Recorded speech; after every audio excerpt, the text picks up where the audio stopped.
about to leave, already packing. Come with me, I'm not really asking. We'll get away to a place where we don't know. About to see the world in action, what we can be, life with no distractions. We'll get away, this is what we waited for. Take my hand, we'll make it somehow. We can't miss out. I'm done living life with the lights out. Die with my own doubts. Be free with me.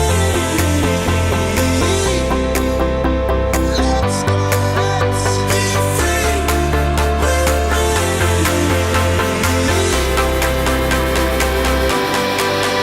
Be free.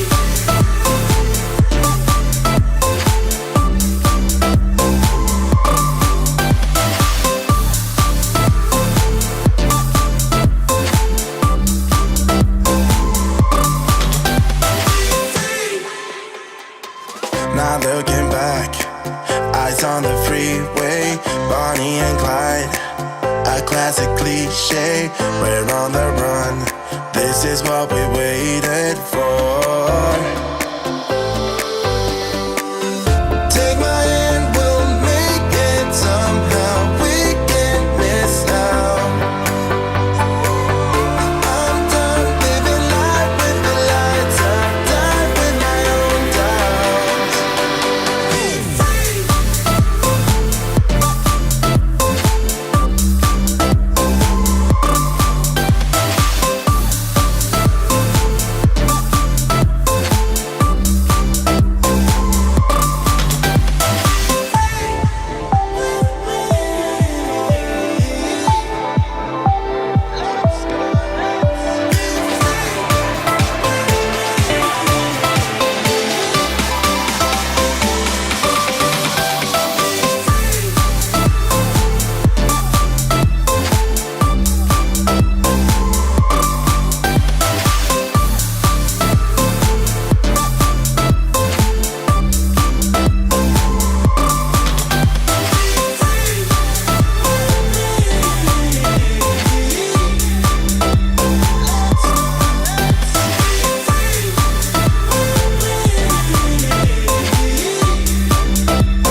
Good morning, everyone, and welcome to our latest AQA A-Level Geography live revision blast. And today we're joined by Alice and by Brendan for our second session on coastal systems and landscapes. So good morning, team, and we well?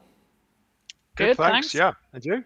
Really good, thank you. Looking forward to this one. It's been a busy morning for A-Level revision blast, but this should be another cracker.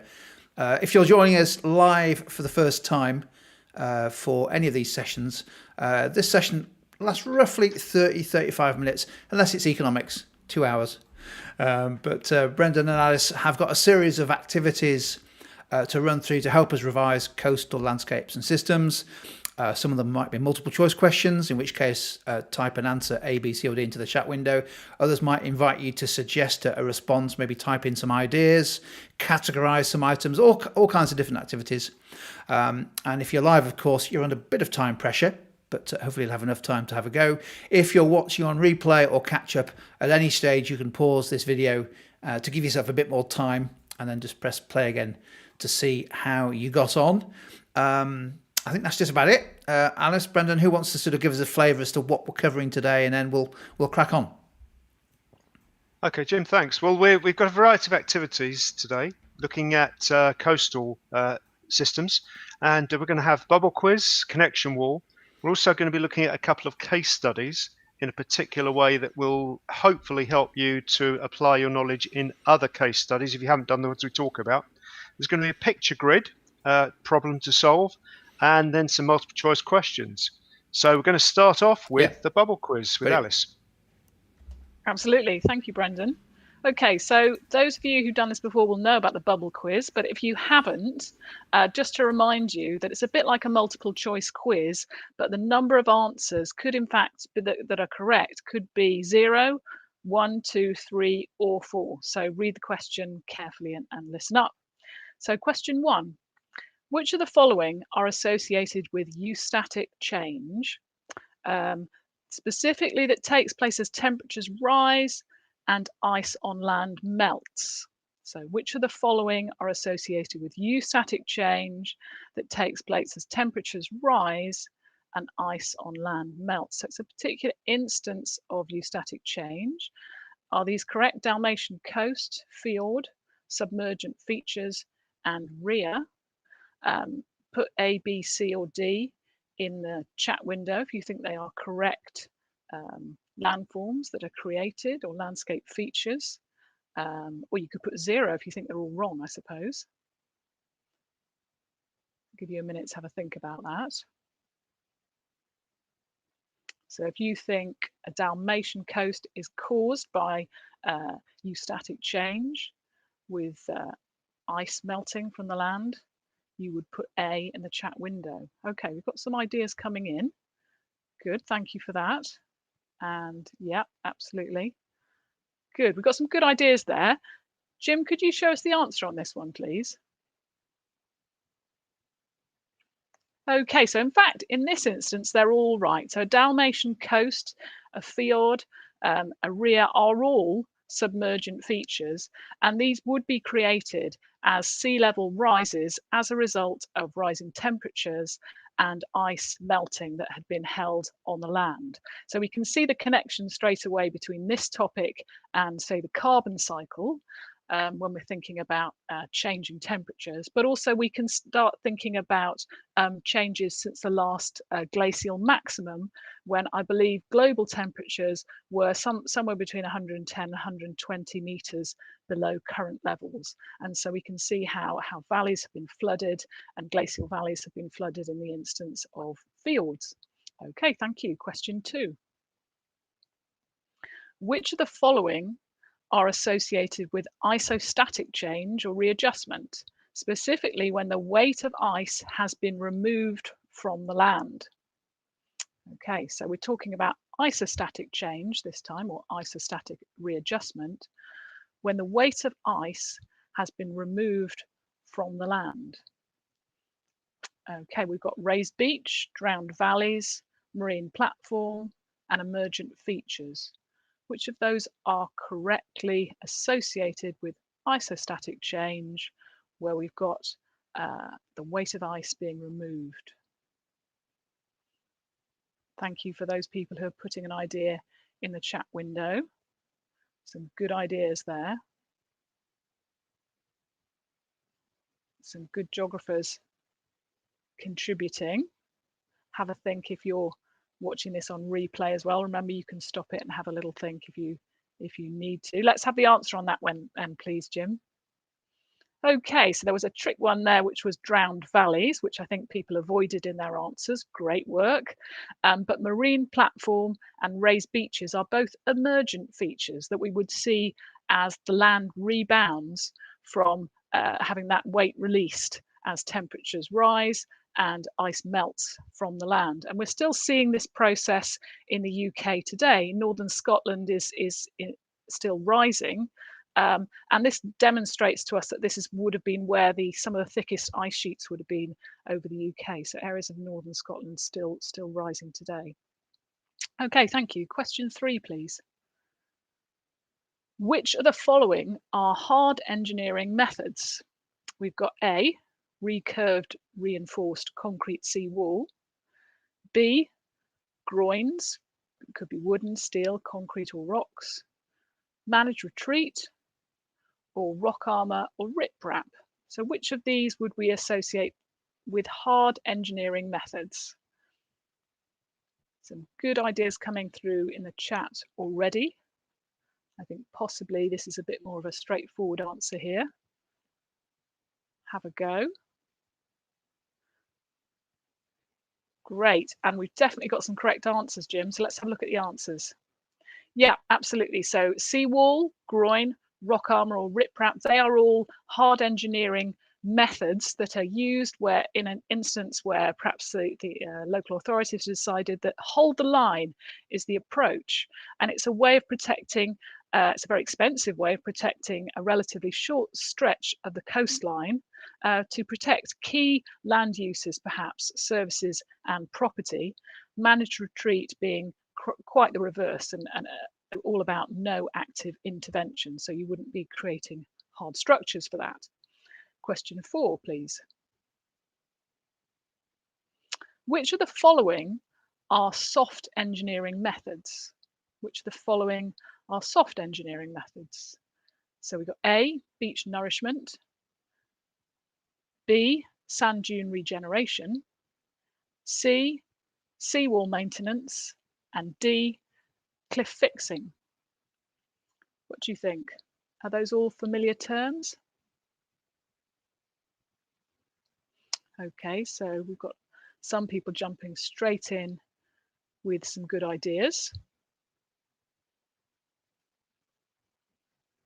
We've got a bit of, we've got some different answers there going on. Okay, I'm going to say let's have the answers now, please. Okay, so beach nourishment and sand dune regeneration are the two correct answers there. I had at least a couple of people who got the right answer, so well done to you in the chat. They're both working with natural defences and just really just enhancing and stabilising those natural defences. So if we remember that a beach forms a natural defence in front of a cliff line and will absorb that energy. Similarly, sand dunes are sort of nature's barrier to protect areas behind the sand dunes from the risk of flooding. And by stabling those sand dunes, perhaps planting more marram grass and those sort of techniques, then you're actually just working with existing natural defences. So quite different to hard engineering approach. Thank you. Question 5, please. Okay, question 5. The financial, human, social, natural, and physical attributes of a community are known as.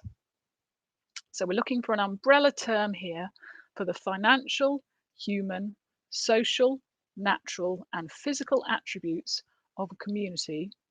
They're known as A, cultural assets, B, livelihood assets, C, environmental assets, or D, economic assets. What do you think? Is this a new term for you, perhaps? When we think about human settlement and protecting the attributes of human settlement in a place. Thank you to people who are contributing in the chat window. That's great. Have a go. Okay, and the answer, Jim, is livelihood assets. So sometimes this is a term that's used, I believe, in cost-benefit analysis, where we're thinking about the value of protecting all the different softer, perhaps intangible assets that are held by a human settlement in a place. Okay, thank you. I think I'm going to hand over to Brendan now for the connection wall. Many thanks, Alice. So we're now looking at the connection wall, where you have to find 4 groups of 4 items. So if you scan across this collection here of 16 things, are there any that jump out at you as being categories?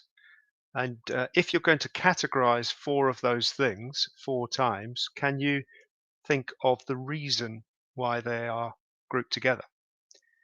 So let's try and find the first one. If I just help you just a little bit with this, if I just say initialisms for the first one, which 4 would you choose? So if we look at the first 4 to get us started, and initialisms, sometimes we call them abbreviations, where we're using the first letters of things. But what is it that that they have in common? Okay, so let's have a look at that first category. The The first category are coastal management abbreviations. They're very commonly used when we're talking about how we manage the coastline. So hopefully you've heard of these. Probably the one you know best would be SMP, which is shoreline management plans. But there are also within those things called policy units, PU, or management units. And these are all, government environment agency terms that are used quite commonly.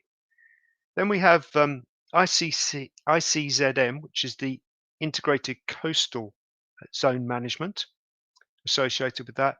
And MSP is Maritime Spatial Planning. So if you haven't heard any of those, you should have done, but hopefully if you've forgotten about them, you can check up on those. Now let's look for the next category. So if I suggest to you there's a category there that might be to do with the first category, in other words, the things that those organizations consider doing. So have a moment to see if you can spot those.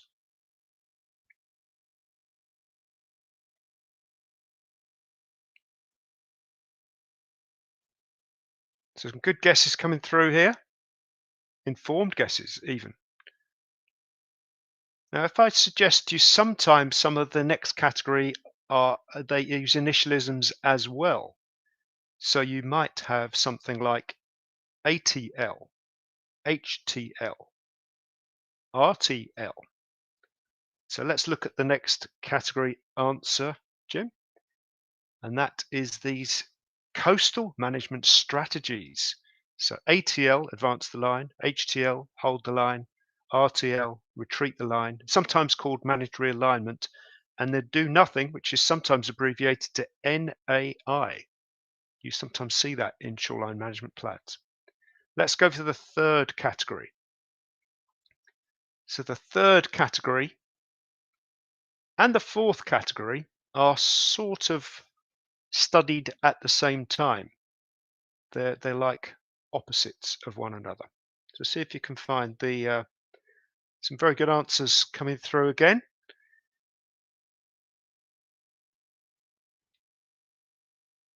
So indeed, it does link back to the bubble quiz, at least one of the terms we talked about there. So if we look at the remaining 8, they fall into 2 groups of 4. So let's look at the first of those last 2 groups, which is submergent features. These are things that happen due to sea level rise, which is an aspect of eustatic change. So things like rias, where you get drowned valleys in Cornwall or Devon, sea locks in Scotland, where you've got drowned former glaciated valleys. Fjords in Norway and New Zealand are also drowned glaciated valleys near the coastline. And then you will see the beautiful dendritic pattern of sea inlets that you get associated with rias and fjords and sea locks. The final category, then we can see them there. So we've got 4 remaining things. Can you identify the category? An upper raised beach, a lower raised beach, a marine terrace or marine platform, and a relict or sometimes called a relic sea stack. What would be the final category? Let's have a look and see.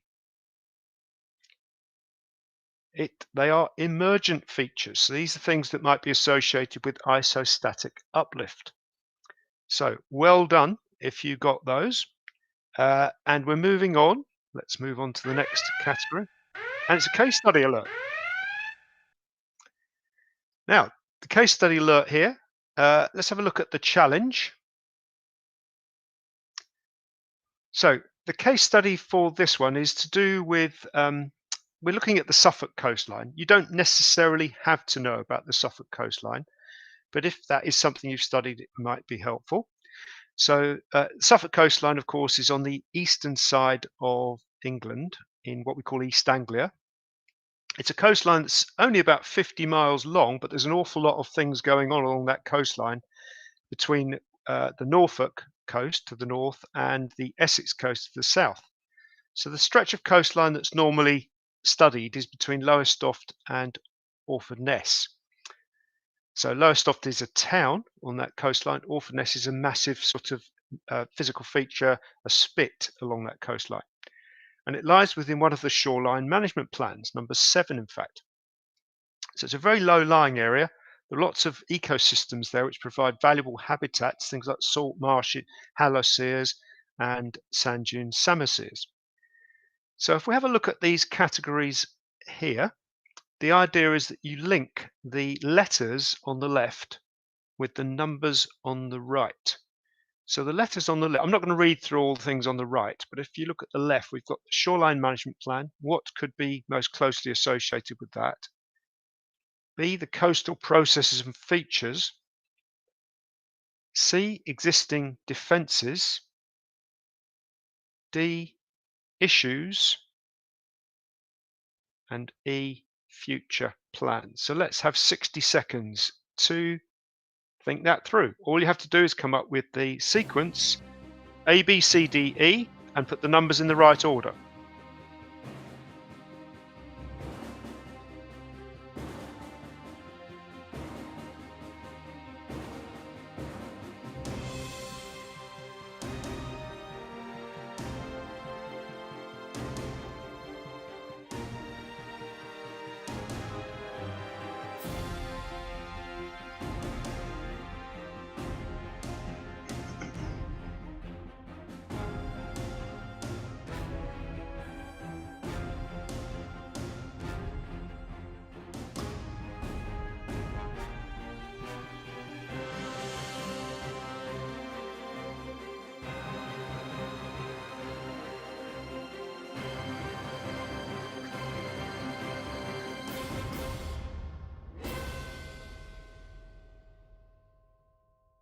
Okay, we can reveal the answers.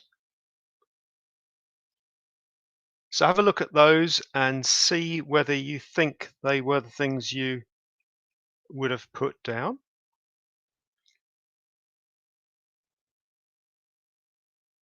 And we're now going to move on to the picture grid with Alice.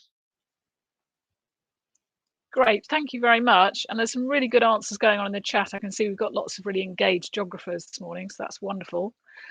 This is the picture grid. So I'm going to ask you 6 questions, and one by one, they're going to start to reveal a picture behind them. So think about the 6 questions, but also be thinking as we go, what is the image that's being revealed behind the grid? Okay, Jim, should we have the first question? Apart from land-based ice melt, what is the other reason for eustatic change due to a warming climate? Okay, apart from land-based ice melt, what is the other reason for eustatic change due to a warming climate? You think you might know, put your answer in the chat window. Again, linking to carbon cycle, what could this be? Great, we've got some people on the ball, and of course the answer is thermal expansion. So again, close links between this topic and the carbon cycle, water and carbon. Okay, next question. Name the economic method of evaluation used to guide decisions about coastal management. So if we have local authorities thinking about whether hold the line, retreat the line, do nothing, what the approach is, what technique might they be using to work out where they're going to spend the money?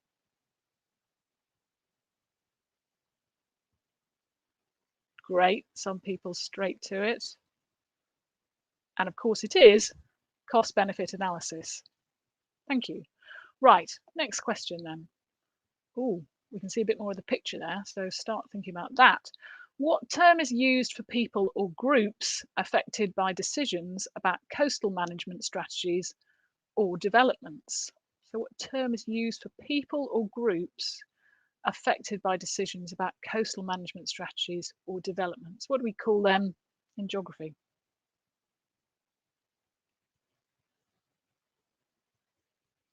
And some people very fast on this one. Of course, the answer is stakeholders. So lots of different stakeholders, might be farmers, might be tourists that visit, might be bird watchers, might be landowners, lots of different groups of people that are affected by a given decision, and those people need to be taken into account when reviews of coastal management strategies are undertaken. Thank you. If conducting coastal fieldwork, what type of data would be produced by participant observation or interviews? So if you're at the coast and you're doing some field work, you're either doing some participant observation, perhaps having ice creams at the beach, or interviewing people about why they're having ice creams at the beach, what type of data would you be producing as part of that field work? I'll give you a clue. They're basically two types that I'm looking for you to choose between.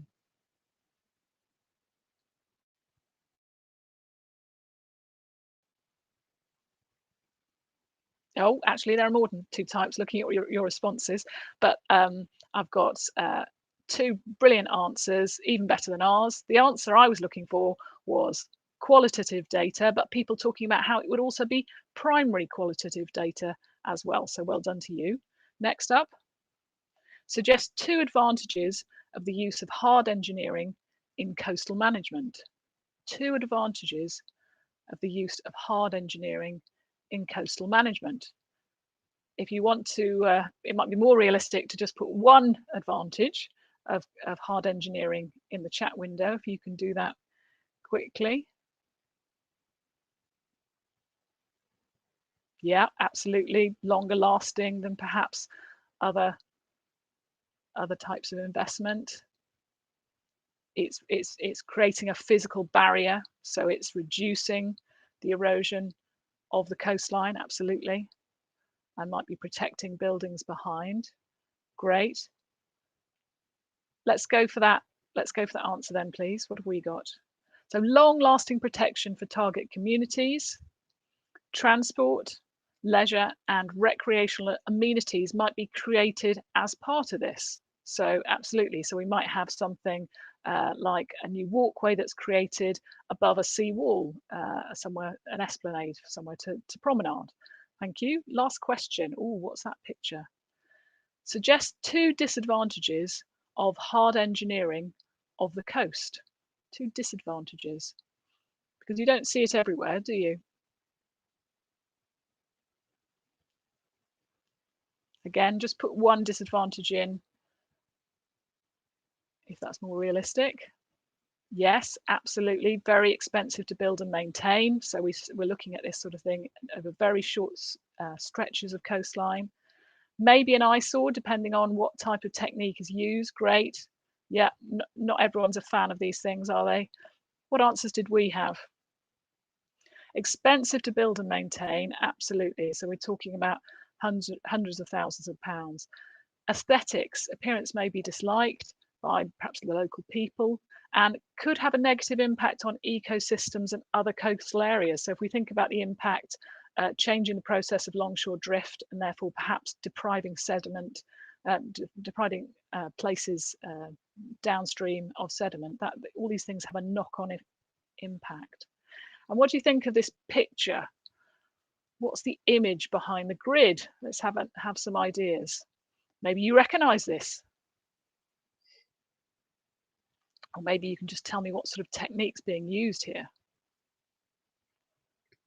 It looks quite expensive and it looks like it took a while to construct, doesn't it?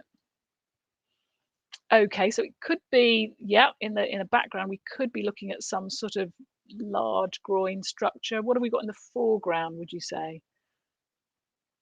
Okay, and some people talking about gabions. Thank you, Jim. Let's have the answer. Yeah, so we've got gabions, we've got rock revetment, effectively made of partly the gabions and then a sort of cobbled surface above it. And the location is in Seal Island in Scotland. And thank you, Brendan, for that photo. Back to you then. Another case study. I think Brendan's going to tell us about a second case study because, of course, in this topic, we've got 2 case studies you could be asked about, and the second case study is a case study outside the UK. And this one's Sundarbans in Bangladesh and India. Thanks, Alice. They were absolutely fantastic answers coming through there for that picture grid. Really, really good geographical thinking. Okay, so the Sundarbans is an area of Bangladesh which you may have studied. But even if you haven't, we're going to give you a model for this non-UK case study that could be valuable for whatever case study you've used. So the key characteristics of this area are that it's very low lying. It's in what's called the Ganges Delta, and you can probably just about see on the map, you've got the mouths of the Ganges because the Ganges has many ways into the sea. There's some really valuable habitats here, such as mangrove forests, which are again haloseres, just like salt marshes are. You've got sand dune ecosystems or samaseres. The habitats there would be for very rare species such as the Royal Bengal tiger. The people that live there, and it's quite a densely populated area, live on quite a lot of them live on islands. And the trouble with these islands, they're ephemeral. They don't last forever. They can often get washed away quite easily. So people are quite vulnerable on these little islands or chars. There are lots of opportunities here, great goods to use and ecosystem services, goods such as fuel, ecosystem services such as the protection from storm surge, provisioning of food, regulation of climate change. We can then look at the risks. And we mentioned the fact that it's very low lying. So there are natural risks such as vulnerability to tropical storms that sweep in from the Bay of Bengal to the south, and storm surges that are often associated with those. Very, very vulnerable area for storm surges. There are some physical risks and challenges such as overexploitation. The population is very, very young and growing quite fast. So there's the issue of is there enough resilience within the landscape to tolerate that?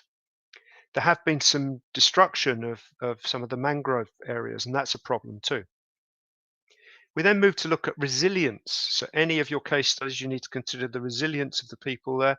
So in this case, it would be resilience to the local hazards, such as storm surge or even tsunamis, resilience to the poverty that they encounter. Then we need to think about mitigation. So mitigation of trying to make sure that people are resistant to the challenges they have. Things like open access land has been an issue there. They want to try and maintain that because that has been under threat. Investing in infrastructure and what we call livelihood assets, in other words, things that people already have at their disposal, things like social capital, financial resources they may have within the community, and so on. And finally, adaptation. So we've put these into a mnemonic to help you to remember these things, KORRMA, which conveniently spells something that we can associate that with, and we can say it quite easily. So this might be a useful way for you to categorize your particular case study, the KORRMA or KORMA method. So if we look at how we could do that for the Sundarbans, we're going to show you some of these things. And quite simply, see if you can identify which categories, KORRMA, that are listed A, B, C, D, E, F on the left, are the things on the right associated with. You have 1 minute. Go.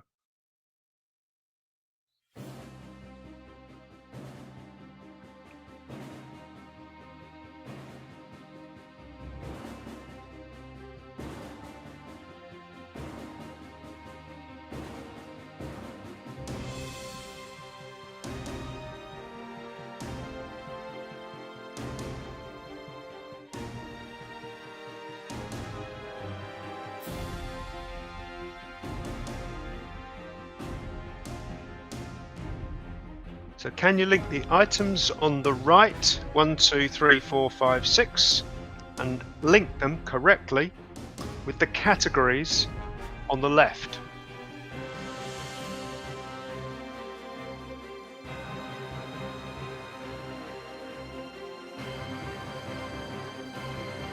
Got some good links going on. A few seconds left. Right, okay, and let's reveal the links.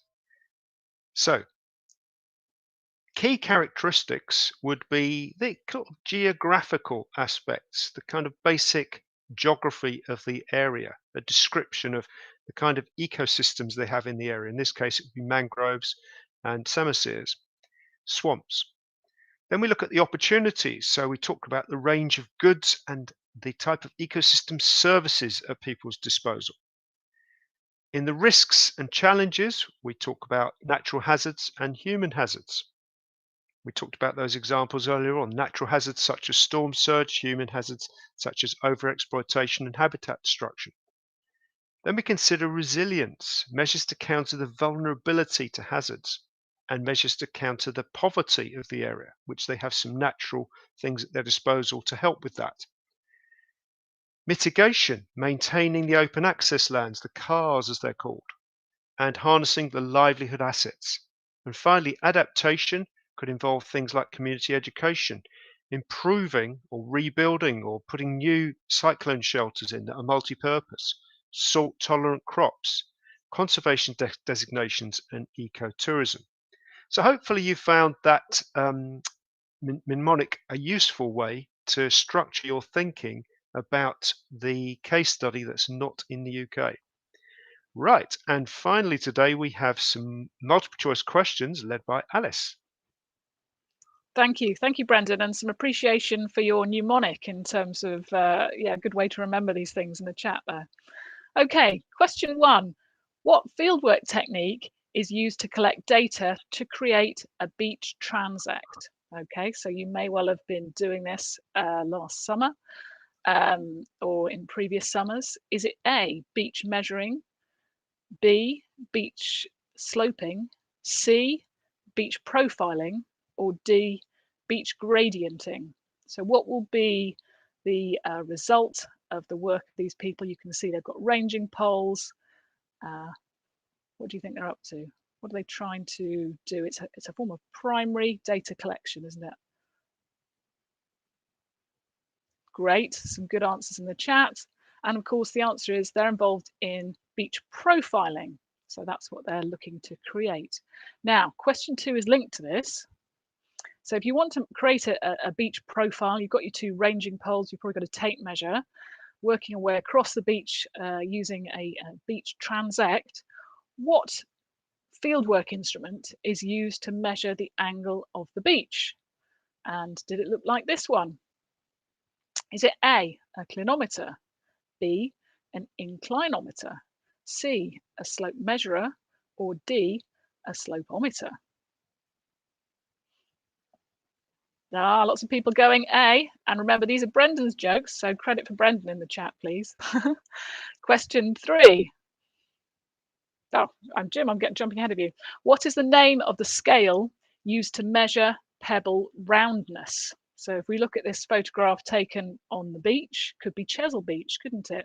We can see some pebbles are rounder than others. Now, there is an index that we can use for this, where we can give pebbles a score. Is it A, Powers Index, B, Powell's Index, C, Flowers Index, or D, Gower's Index?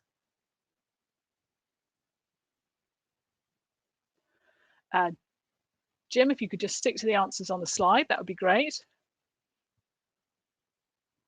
Okay, and we've got people who've got the right answer already. So yes, we were looking for A, Powers Index, and that is the index we are using where you give pebbles a score. I believe it's 1 to 6. Now, I did make a note. Yes, most angular is 1 and the most rounded is 6. So linked to this, question 4, please. Which coastal process might be particularly well investigated by measuring pebble roundness? So if you're taking a random sample of the beach at different points and you're using a Powers Index to measure the degree of roundness of the pebbles, what wider process might we be investigating here? Would it be A, biological weathering, B, wave quarrying, C, chemical weathering, or D, longshore drift? Okay, I can see we've got at least one right answer already. Anyone else want to have a go? Great. Well done to the people that said D, longshore drift. Because of course, if material is being moved up and down the beach in a sort of zigzag pattern, and therefore being moved along the beach at the same time, as the pebbles are being moved, they're being bashed together. There's a form of attrition taking place, which is making the pebbles smaller and rounder. So we'd expect to find pebbles that are smaller and rounder with greater distance from the sort of key source. If you knew which bit of the cliff line was eroding rapidly, you might be investigating how pebble roundness changes with distance from the source to look at see if longshore drift was operating. Great. Question 5, please. What name is commonly used for the paths worn by people walking through sand dune areas, pharmacies? So is it A, sandy paths, B, sampling, C, trampling, or D, sandy ways? What do you think? What name is commonly used for the paths worn by people walking through sand dune areas or pharmacies? And I would hope that as geographers doing field work, we certainly wouldn't be responsible for this. And well done to those people who said C, trampling. And so clearly this is an issue for the management of sand dunes and the sort of important ecosystems that we're trying to protect in places like Studland, where you've got a triple SI, yet still people are trampling and damaging the vegetation there. Question 6. What technique is sometimes used to manage people walking through sand dune areas or pharmacies? So what technique is used to kind of reduce the amount of trampling that goes on? Is it A, border walks, B, boardwalks, C, boardwalks, or D, barred walks? Brendan, you've managed to get a Simpsons joke in there and everything there.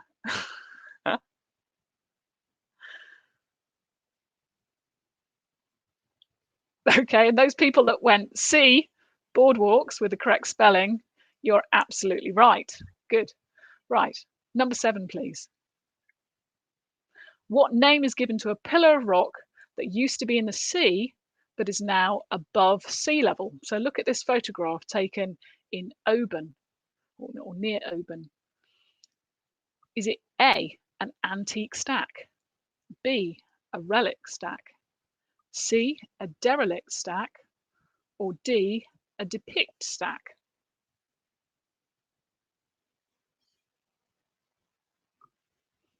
Looks quite strange, doesn't it, this far from the coast? But of course, we look at sea level change over time, and these sort of stacks are created. And we call them absolutely right to those people in the chat who said B, a relic stack.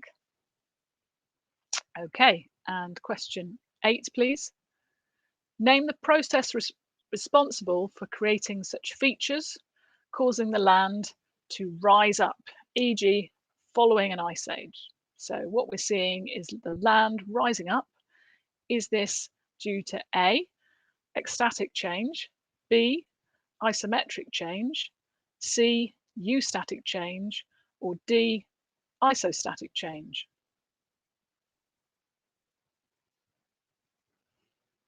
So a process linked to land rising up, e.g. following an ice age.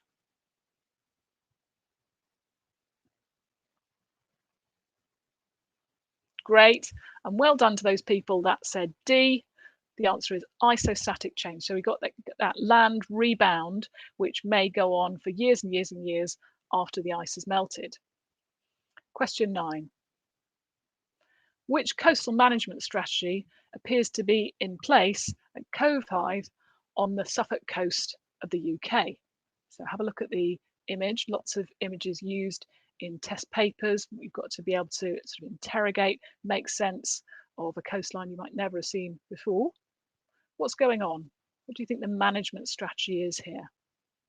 Is it A, advance the line, B, hold the line, C, retreat the line, also called managed realignment, and D, do nothing, in other words, no active intervention?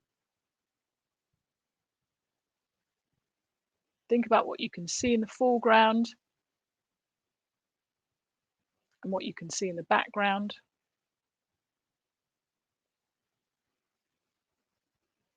Great, and well done to those people that said D, do nothing. What evidence do we have in the photograph that very little is being done? Well, I suppose I'd be highlighting the fact that you, in the background there, you can see there appears to be a footpath at the top of the cliff, but now that's a very dangerous footpath, isn't it? Because we've got the cliff collapse in the foreground, and I imagine that pathway must be shut now. So while the coastal strategy might be do nothing, you also get the closure of coastal paths when these areas become dangerous. And question 10, please. Which coastal management strategy appears to be in place at Lowestoft on the Suffolk coast of the UK? So thinking back to the case study that Brendan was talking about. So here we've got a second photograph of Suffolk. The last photo was also Suffolk, but some quite different features along this stretch of the coastline. So what do you think? Is the coastal management strategy A, do nothing, no active intervention, B, hold the line, C, retreat the line or manage realignment, or D, advance the line? What might be happening here? Have a look at the land use, perhaps behind the immediate coastline area. What can you see? Great, and lots of people going B, hold the line. This does look like an area where there are significant economic land uses that justify the spend on a sea wall, on the groins in the foreground. We can see it looks like perhaps there's some industrial use, and clearly local authorities have decided that it's worth spending the money here at Ness Point. Great, thank you very much, and thank you for all those answers and taking part. I think we've got some really clued up coastal geographers. Brendan, what do you think? I thought that was very impressive. Really, really good answers there. I'm glad that made people think a little bit. If you're using that resource again in the future, why not you download the PowerPoint, you can take the answers out, see if you can still answer them. That's a little idea for you. Or if indeed for any teachers watching. So there are some extra resources which we didn't share with you today. You can download. There's a connection wall about the Sundarbans case study, and there's a Korma case study about the Mekong Delta. Hopefully you can remember what Korma stands for. Not going to ask you now, but hope it didn't make you feel too hungry though. But you can use that for any non-UK study. It doesn't have to be associated with any particular place. Sounds like a great mnemonic to use for revision, doesn't it, Brendan? To sort of gather together your understanding and knowledge of different coastal case studies. Hopefully. And next topic, Alice, are we moving on to a different thing next week? Or yes, we're back to human. So contemporary urban environments next week. We're going to split it over 2 weeks, and we'll be at a later time, of course, with people going back to school. Yeah, we'll get the sessions lined up in the next 24 hours or so. And if you're subscribed to the YouTube channel, you can get an alert as to when those sessions will be. The other thing to do is also to go to tutor2.net/live. You'll see all the upcoming live sessions as soon as they're added to YouTube. And also you can go back onto the replay section and download. I mean, fantastic second session here on coastal systems landscapes. Well worth going back over the first session as well if you didn't get a chance to look at that. What I love about these sessions is you learn something new every day, particularly for me as a non-geographer, and I never knew that it was possible to measure the roundness of pebbles. Oh, there you go. You see. I've made a note, Alice, that the pebble roundness index is something which I will make a note of. The newly named pebble roundness index. It's also really important. It's also really important, Jim, if you ever want to skim stones. The roundness is very important. So I'll be looking for a high number. Is that right, Brendan? Oh yeah, I'd imagine so. Yeah, whatever suits you best, really. Yeah. Well, I'll remember that when I'm skimming stones in Cornwall over the summer. Can't wait. Yeah, you Also, want number also, 6 stones. yeah. Fantastic session. Really enjoyed it. And a huge thanks, as always, to Brendan and Alice and the team who've continued to produce these fantastic revision sessions and activities. Lots more to come. So if you found it useful, give us a thumbs up if you're watching live, or even if you're watching on replay. The thumbs up still helps other students find these sessions on YouTube. So that's much appreciated. We never take that for granted. And hopefully we'll catch you at a future live stream revision event for A-Level Geography. But for now, from Alice and Brendan and I, thanks very much, and we'll see you later. Thanks Bye. very much. Bye.